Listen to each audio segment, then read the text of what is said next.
Hello, YouTube.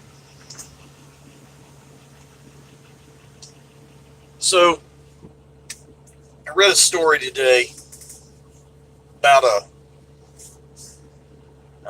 an abusive trainer. Um, this particular person just pushed and pushed and pushed and pushed, but never really taught, never really trained. Uh, the trainee in this story had a couple of years' experience driving a truck, but had no experience in the position that he had just been hired for. So they put him with a trainer, and long story short, it just ended badly. Uh, so I started doing a little bit more investigating and found more stories like this, and it prompted me to do this video. And something that I truly believe in when it comes to trainers is a trainer is not just someone that the company um, should put a guy with because they want them to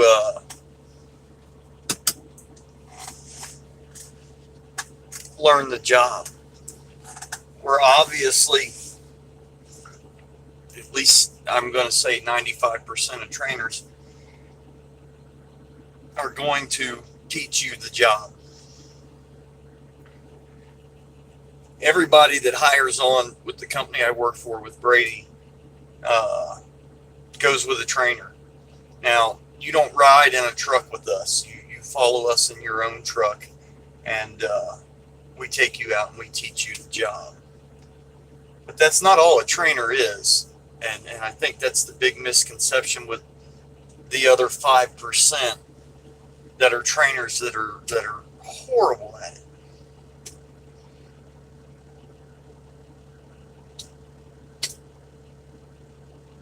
Trainers are a shoulder to cry on. We are the people you vent to. We are the people that you need to come to while you're training if you have issues. Hey, this is what's going on.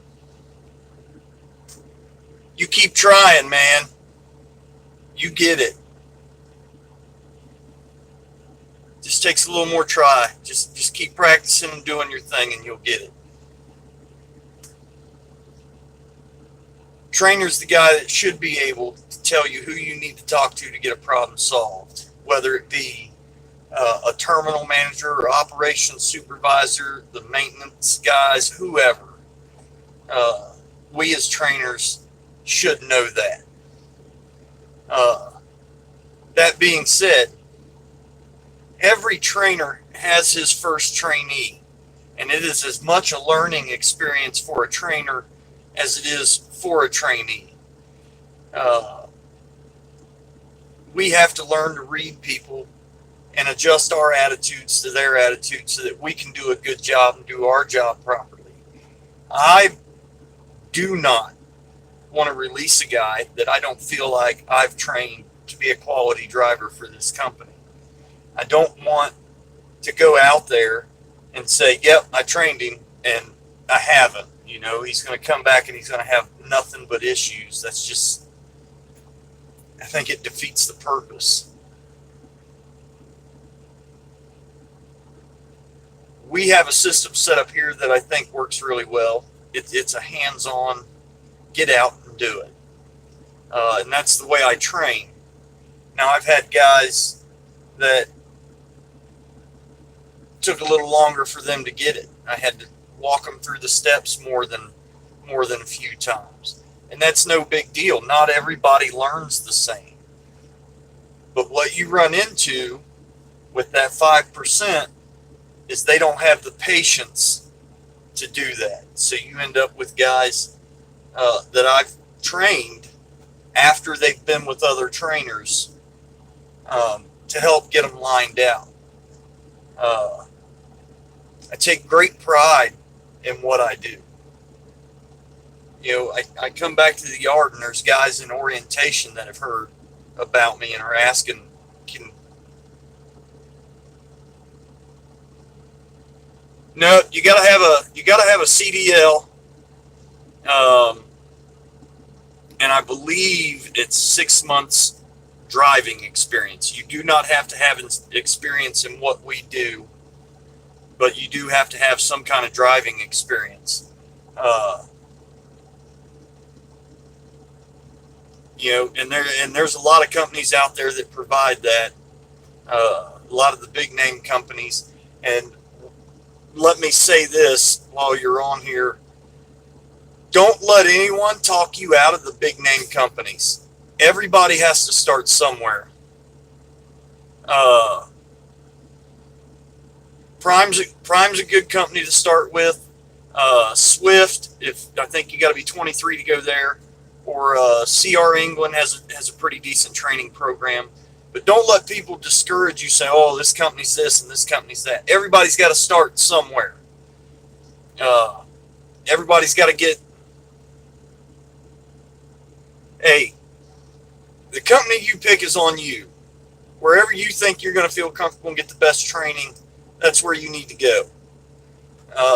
And who knows? I know a couple guys that still work at Prime that are doing great over there as company drivers, and you know, you wouldn't hear them complain ever. They've been over there for, let's see, the one guy's been there about 12 years, and the other guy's been there, I think, about 9 years now. So don't let people discourage you when they start talking crap about these bigger companies.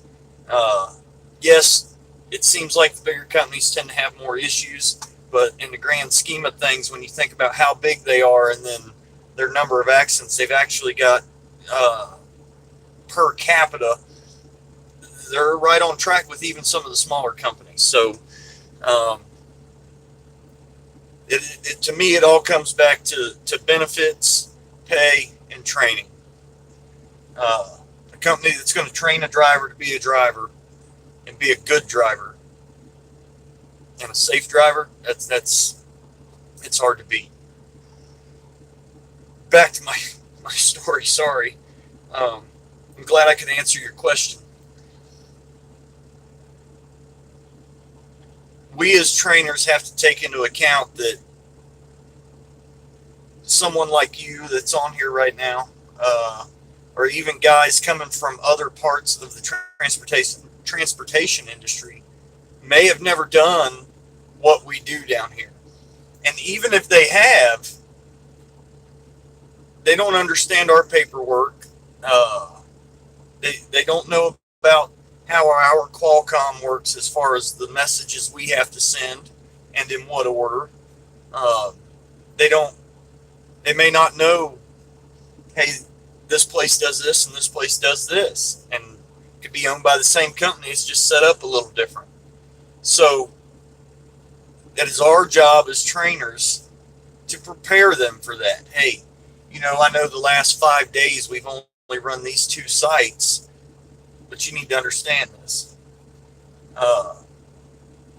We need to show them that they're people. They need to understand coming down here, at least to me, you're not just some newbie. Everyone that comes to Brady has driving experience.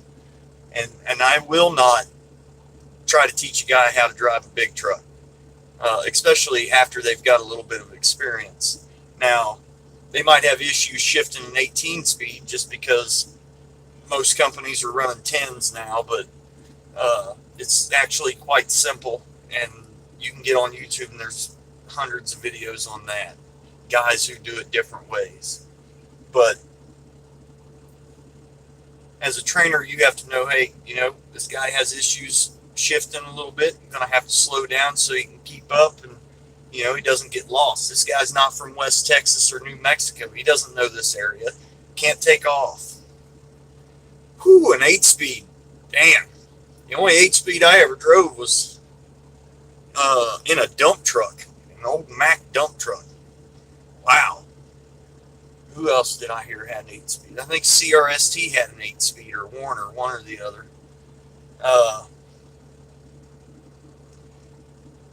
10-speed. Yep, 10-speed's a good one. 10-speed's easy to convert you from a 10 to an 18. They're basically the same thing.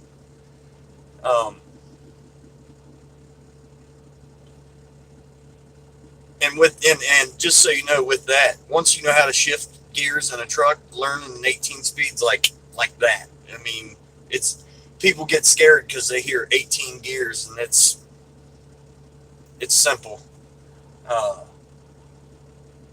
I started out in a 13 speed. I downshift all the time.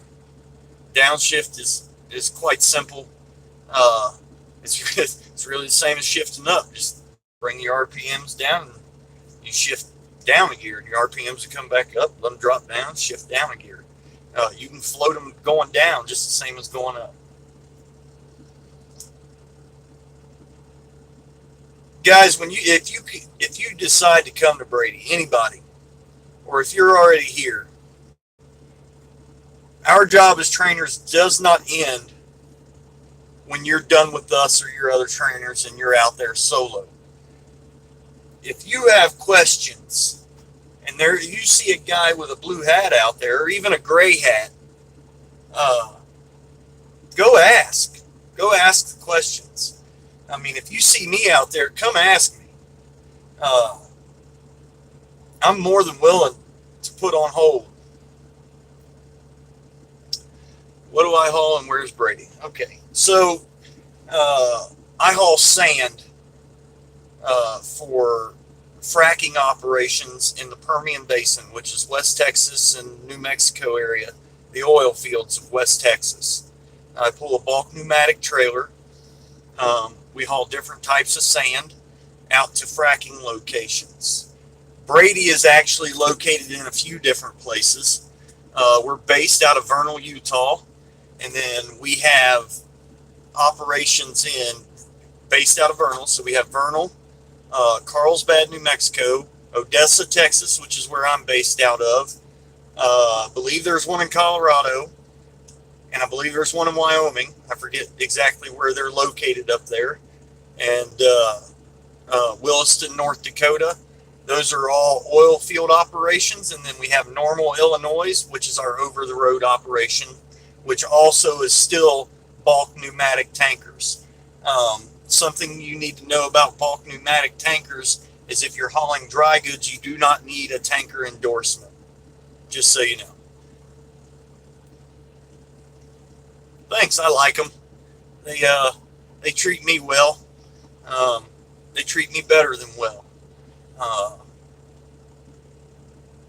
And I'm just a driver. They treat me like family. When if I got an emergency, I got to take off, I don't get any grief for it.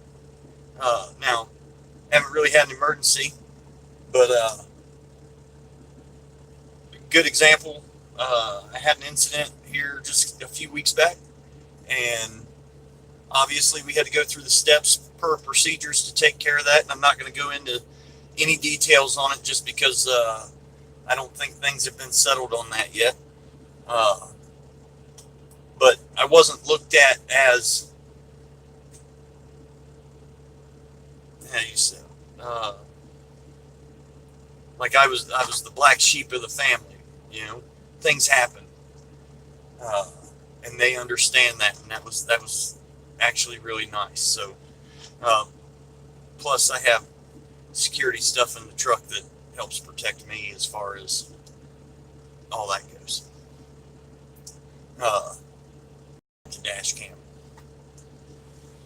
So, single, no wife, living in.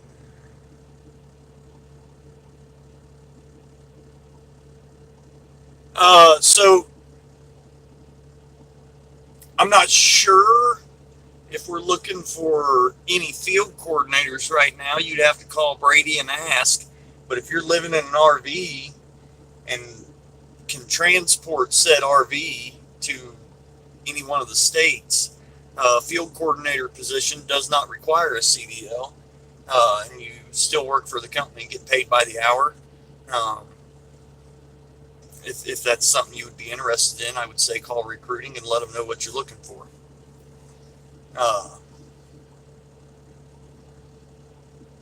Yeah, I don't.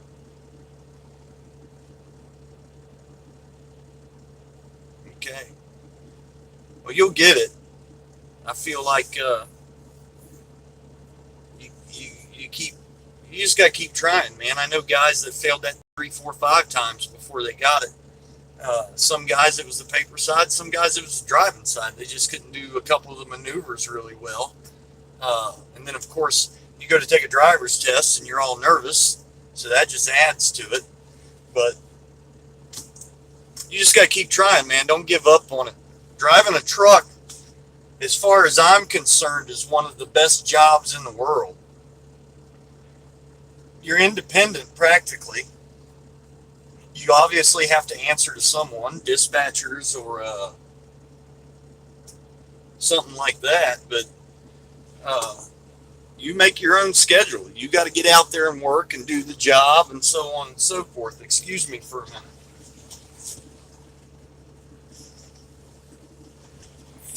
Throat got a little dry. This video is not brought to you by Pepsi.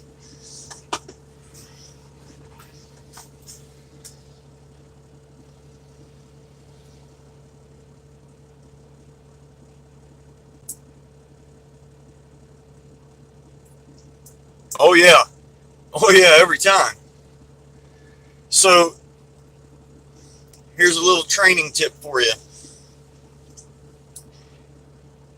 When I pick up a new guy, one of the first things that we have to do is go through the truck with him or her, whoever the driver is, him or her. Go over their hoses, show them valves, make sure they got everything they're supposed to have. One of the things I like to look for when I tell them we're getting ready to go for our first load is if they get out and pre-trip their truck. And then before we leave, especially if I noticed they did not do that, I'll ask, did you pre-trip your truck?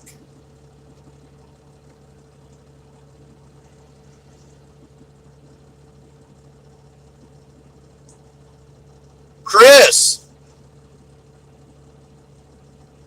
get that filled out, man. Where are you thinking about going? You coming to Odessa or going somewhere else? Let me know. Back to my pre-trip thing. So if I know they didn't do it, pre-trip brake test. Okay. I'll get to that here in just a second. And they lie to me about it, then we're going to sit in the yard until we go do a full pre-trip. If they said they did it and I seen them get out and do a pre-trip, I may ask them something like, how'd your coolant level look, or how's your oil level look, or how'd your belt feel? And a big reason I ask about how the belt feel and some different levels, especially the belt, you cannot check the belt if the engine's running. So as far as the brake test goes, pre-trip brake test is simple. You're really just checking for air leaks, because if your truck's sitting there running, it's got your air compressor running, it may not show that you're losing air pressure. So there is a very good reason they have you do that, and a big reason is so you know you have brakes. You get rolling down like I said, I haul sand. I'm typically running right close to 80,000 pounds gross weight, about 48,000 pounds of sand back there. I kind of like to know that my brakes work, function properly, and are in good shape before I ever leave. And I'm kind of anal about my brakes.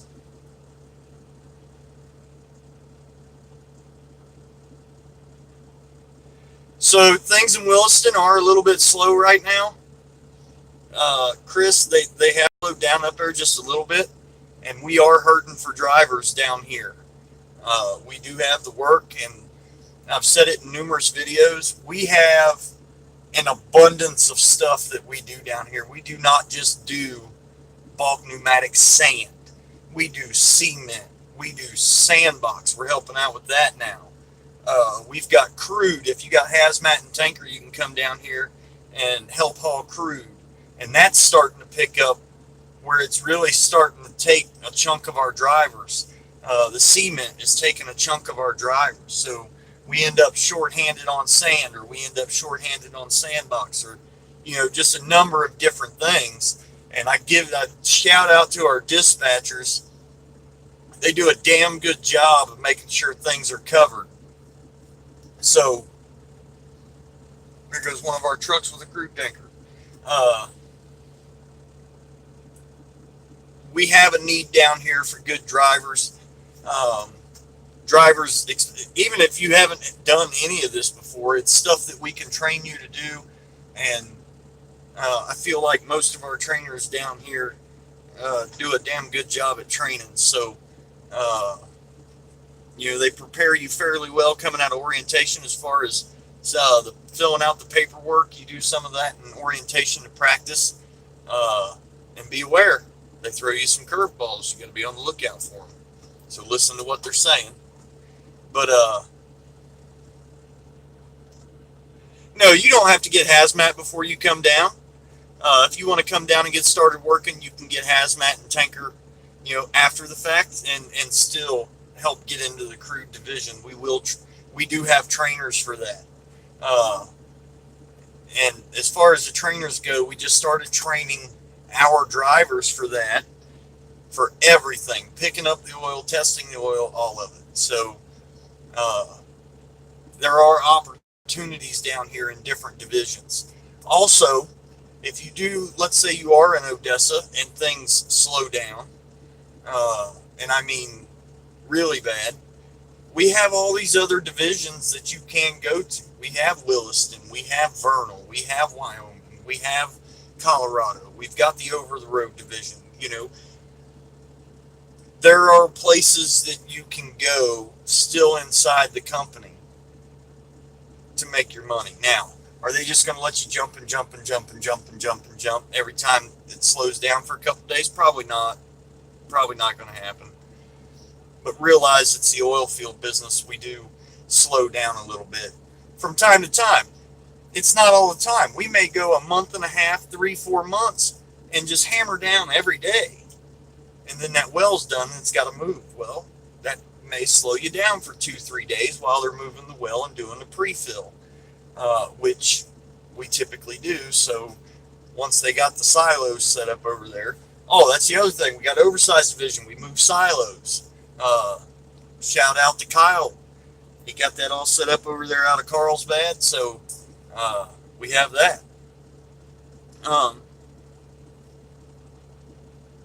I think it's pretty awesome. We have a little bit of everything. That being said, we're like any other company. We have growing pains. We have things that not everybody's going to agree on. There is no perfect company out there, but it may be perfect for you. What I mean by that is this guy in the truck next to me may not think that this company's awesome, and he's thinking about quitting. I don't know. I think the company's awesome. I like working for them, and I plan on staying here as long as they'll have me. So,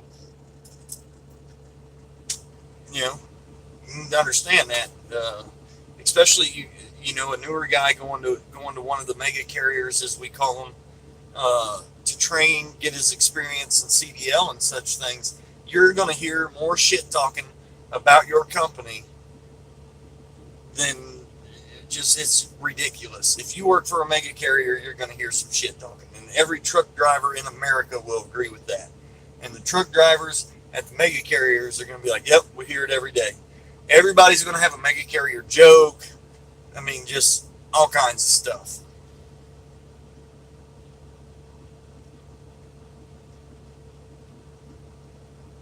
We make good money down here. A lot of drivers talk about the oil fields because, for the most part, the oil field is pretty consistent, and it is better money. But there's disadvantages. I mean, you're going to be away from home. It's almost like a local job, almost. Uh, but you're going to be away from home. You're not going to be like an over the road driver where you're going to get home every weekend or every other weekend for a couple days to do your full restart or take 3 days off. That's not how this works. Most of these companies want you to come down and at least stay out 3 weeks. And at Brady, when you first start with the company, they would like to see you stay out for your first tour for 6 weeks. And there's a reason they do that. You have training, which is 7 days, 5 days with one trainer and then 2 days with your second trainer, or I should say up to 5 days and up to 2 days. And then you're going to go out on your own. They do not want you to go home on your first home time with like half a check. They want you to come out, get trained. That gives you another week. So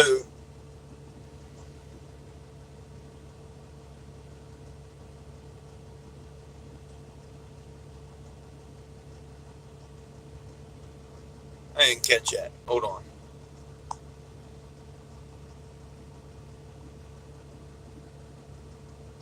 So what's the high end possible per week now? So per week, this week, let's just go with this week. The high end is probably going to be somewhere in the neighborhood of $3,500.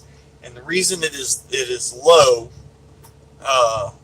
we've had just a butt ton of storms come down through here, shutting us down. You know, when the sun's out, which is 9 out of 10 days, it's just been with the tropical storms and all the weird pressures, and I'm not a meteorologist, it's just got everything screwed up. Upside, nowhere near as much dust. 1 week, right now, $2,500 to $3,500.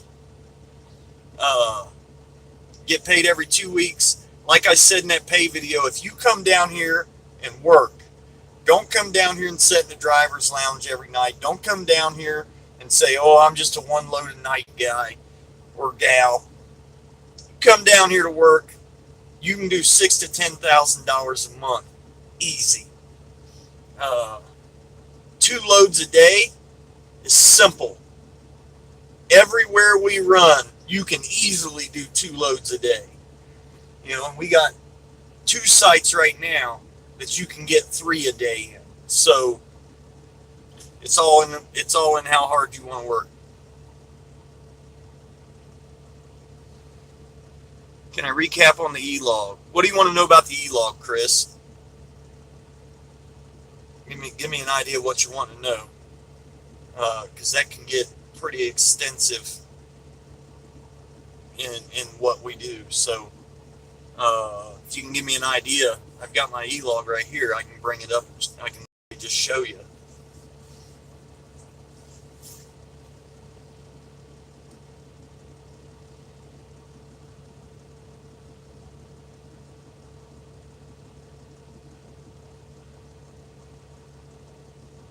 Oh, okay, recap. So pretty much you run out your hours, okay, your 7 or 8 days, and then starting, after midnight every night, the hours you ran on that, your first day actually come back.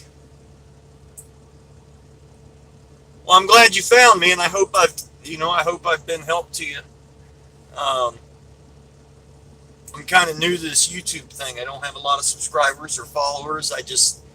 I came to Brady and I was so impressed with him. I thought, you know what? I'll just put it on YouTube. So I'm glad you found me. And if you have any more questions, please put them up there. It doesn't have to be Brady specific. I'll try to answer everything I can. Well, again, I'm glad I could help. Well, appreciate it, Chris. Thank you very much. So I'm just going to bring it up here real quick, and I'll show you what I'm talking about.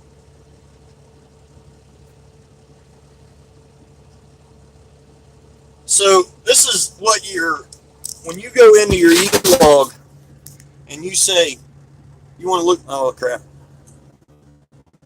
It's a little bright. Let me turn this around and see if I can make this work. So this is what it'll look like when you click on your 8 days. All right. So you're going to have the date, given that day, and so on and so forth. So tonight at midnight, if I'm out of hours, so 8th day, tonight at midnight, I would get back 9 hours and 3 minutes. So what time is it? I've gotten back 9 hours and 3 minutes. Now, I had a restart in, so I really didn't get those hours tonight because I've already got all the hours I can get. So, but that's pretty much what it is. And yes, you can run on a recap down here. We have a lot of guys that do that. I don't typically do it. And the reason I don't is I've typically got a trainee. So when I'm finishing up trainees, I'm probably going to get another one. So I like to take a restart. That way my hours match up with theirs. I've got 70 hours, they've got 70 hours. We can go out there for the 5 days and run hard, and I don't have to worry about running out of hours or running on a recap and I only got 7 hours back or something crazy, you know, and then he's got plenty of time to run and I don't. So a lot of the trainers like to get a restart a week, and upside with the oil field, we have an exemption, so we actually only have to do a 24-hour restart instead of a 34. For that gets confusing, and I'm not, you know, I got a guy on here that's new to this, and I don't want to confuse him. Over the road does 34, oil field does 24. It's pretty much as easy as that. We also have a couple other exemptions down here, Chris, that we get to take advantage of. I'm sure you understand how the 14-hour clock works. We actually have an exemption down here where we can stop our 14-hour clock. So you can't use it anywhere except on a well site. We literally go off duty on an oil well, and it stops our 14-hour clock. Now, as a Brady employee, we can only use that for 4 hours. So, because Brady has a policy where we are not allowed to work over 18 hours a day. They did not have that policy in place, and there was an accident. Luckily, no one was, you know, seriously injured, but it kind of forced Brady's hand, and that was before my time here, so I don't know all the details other than what I just gave you. But so they have us maxed out at 18 hours a day, and I promise you, that is plenty enough time to make the money that I was talking about in the pay video. The other thing that Brady has that I think sets us apart from some of the bigger carriers and some of the other companies out here is we have an absolutely amazing dispatch team. Lindy, Karen, Renee, Jasmine, Destiny, Wendy, Bubbles, he'll know who I'm talking about, Ryan, Brittany, Amber, I think is what her name was. I think it was Amber. If it's not, I'm sorry. It's an amazing group of dispatchers that will get you moving and keep you moving even when sand slows down. You've got the Casper group calling you. They take care of our Farmington, North Dakota, or Farmington. We got a Farmington, New Mexico terminal. I forgot about that one. But Farmington dispatchers also take care of our cement, so you'll get a call from them. Hey, sand's running slow. You want to go run some cement? You're going to go pull some cement. It's great.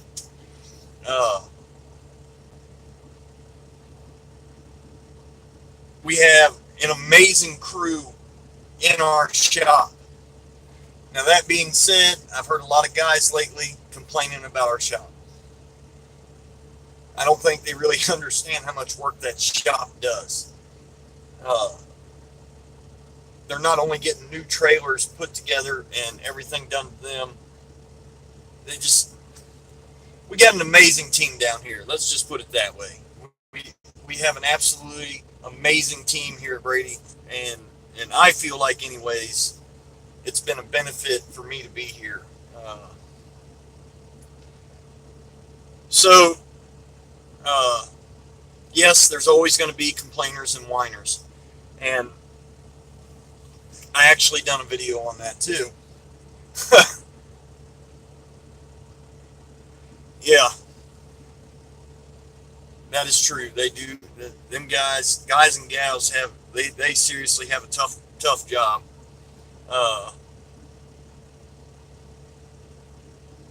yeah, mechanics definitely. The dispatchers too don't get paid near enough to put up with the shit that they put up with. Uh, but I've done dispatch before, so I completely understand where they're coming from. Uh, as far as complainers and whiners, I did a video on it, and pretty much what I said is, if all you're going to do is come down here and complain about the company and whine about the way the company works and this, that, and the other, pack your shit up and go get a different job. This job down here is not for everybody. It's not. We have guys come down and go through orientation, and the first time they're out in 105-degree weather in FRs trying to unload sand, they realize real quick it's not the job for them. This is the easiest, hardest job you're ever going to have. It truly is. Even just running over the roads, the easiest, hardest job you're ever going to have. Because you have to sacrifice time with your family. Period. You're going to be away from your family. You know, I Skype with my son every night. I'm away from my family. But it's a sacrifice you got to make, and you and your family have to be willing to make that sacrifice together. But I can promise you, if you can, it's worth it. Come down here, blowing off sand is simple. Getting the location, simple. Getting loaded, super simple. Dealing with the heat, yeah, the know-it-alls. I actually ran into one of them here a few days back, and it just, yeah. I had to do a video because I knew I could bite my tongue in a video. Otherwise, YouTube would kick it off. And that's just how it is, man. I don't know everything. I really don't. And if I have questions, I have people, other trainers that have been doing this for years, and even our terminal manager and our operations supervisor, people that I can call and say, hey, this is what I ran into. I'm not exactly sure, and I get taken care of. You know, they explain it to me over the phone, and if I'm in the yard, they'll actually come out and go through it with me, so that if you as a trainee with me run into that, I know the answer. I don't like not knowing an answer, but I'm not God's gift to trucking. I don't know absolutely everything about absolutely every part of the transportation industry. I mean, that's just all there is to it. I've done a little bit of everything, but I don't know everything about it. So I'll be the first to admit when, hey, I'm sorry, man, I really don't know, but I'll find out. And I do my damnedest to find out within a day, so that I know and I can pass that information along to the next guy. Originally or now? I guess it's more appropriate. Cincinnati, Ohio, originally. I live now just north of Dallas, Texas. But I've lived all over the country. Let's see, I've lived in North Dakota, South Dakota, Kansas, which wasn't too bad other than the fact I lived up the road from Kansas, the University of Kansas, so I had to deal with a bunch of damn Jayhawk fans all the time. Ugh. People take basketball way too seriously out there.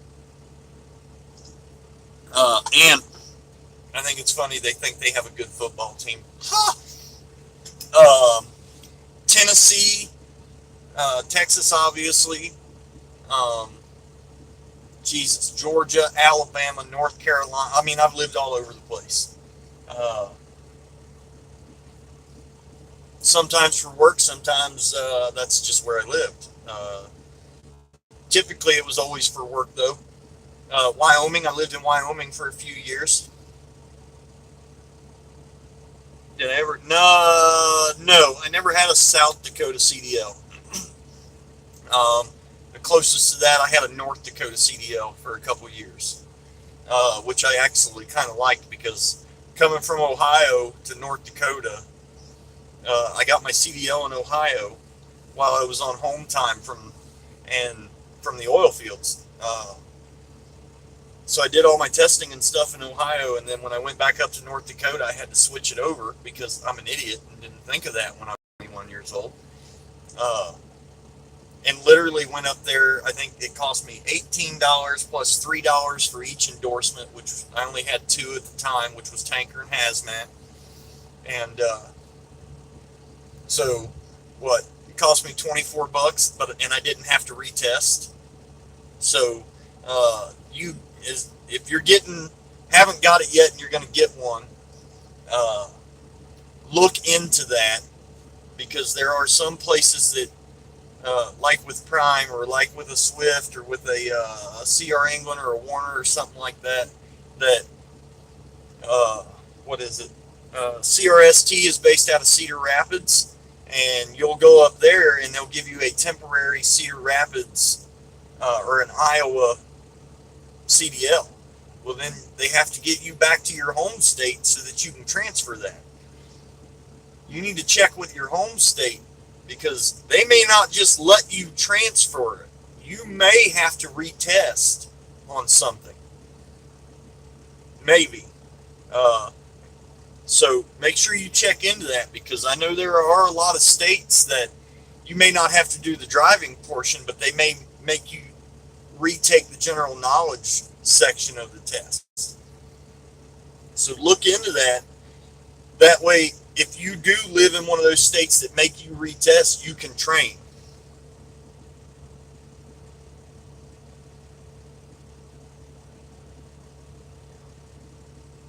Hope Mills, North Carolina, and Nashville, Tennessee.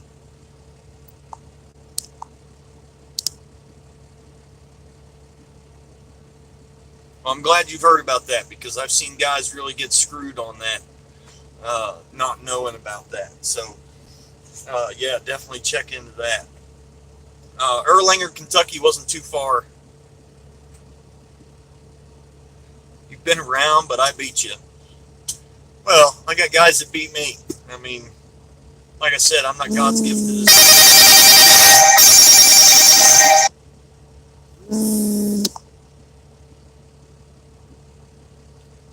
So,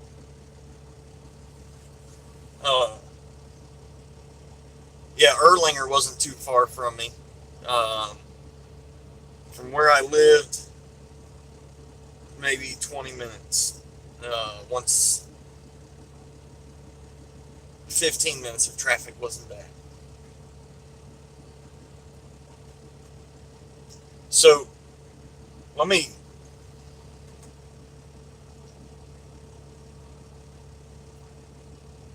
Nice. Yep, I actually went down there. Ooh, I've been to Newark. Ooh, I've been to those ports. I didn't enjoy them at all, so I stopped going. Uh, it's just a pain in the ass to get in and out of there. I mean, it's the East Coast. It sucks. No offense to where you live. I'm just saying, as a truck driver, that's horrible. Uh,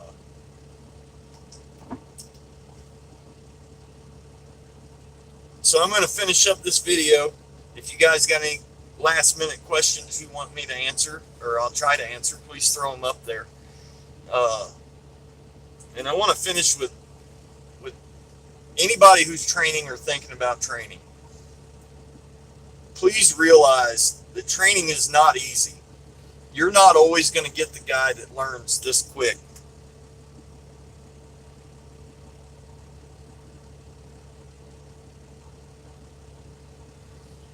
So You have to be patient. You're not always going to get a guy that speaks perfect English. We are in America. We have people from all over the world that come to our country, and a lot of them end up driving trucks. So you have to be patient and willing to actually listen to your trainee, to take the time to listen and understand them. Period. You're not going to be able to train them if you don't. Okay, things may take you a little bit longer because you got to take an extra 10 minutes to listen to a guy. But ask yourself this.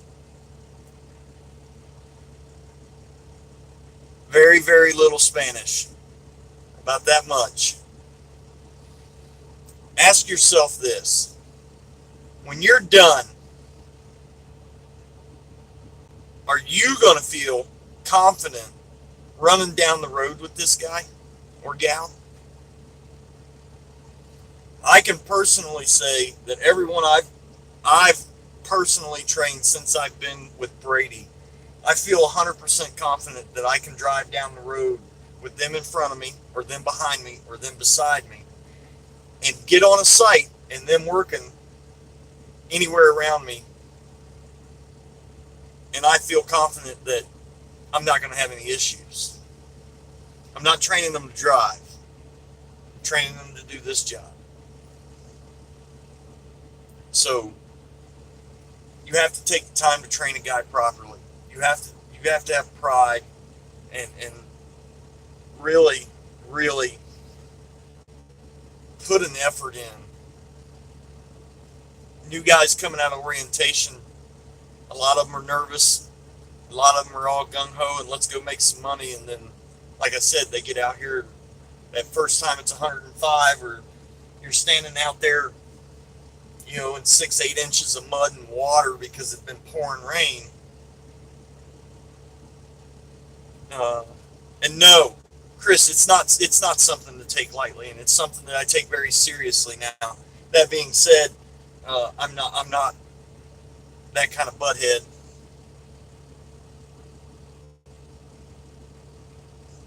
Well, I don't have a schedule as far as when I go live, man. I just all of a sudden pop up, and it could be any time, day or night. Something triggers in my brain that I want to get out there because I've seen something, and I just do a video, and I just go live and do it, and then go from there. So glad you can make it. I'm glad you got to see this, and I hope you do catch me again. Subscribe and like, pass it on. But it's training something I take seriously. I've said it before, and I'm going to say it again. I want, at the end of the week, to know that I've turned a guy that had no experience into a quality employee for this company. I know they're not going to know everything. I know that I'm not going to be able to get everything. Not every situation is going to come up in 5 days. But I'm confident enough to know I'm going to have them trained.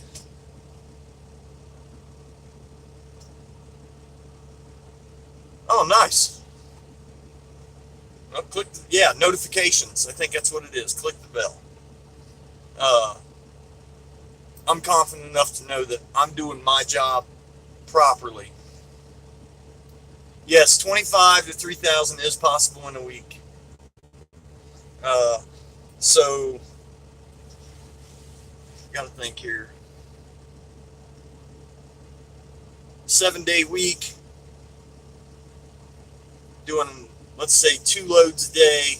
That's 14 loads.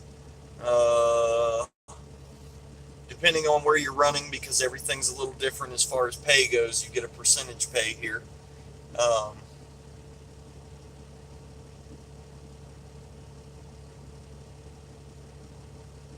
Low end, 2,400. High end, right at about 32 to 3,300. Doing 2 loads a day in a week. And I've seen it higher, and I've seen guys do, 1 load a day, and then it's obviously way lower. But if you do your 2 loads a day, it is absolutely worth being down here. And that does not include detention time. You do get paid to sit on the well.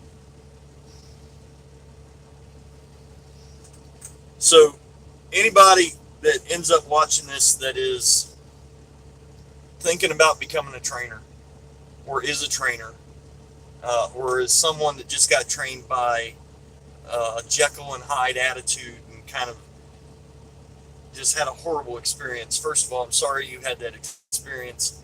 And secondly, for you trainers, have patience. Take your job seriously. Realize it is your responsibility.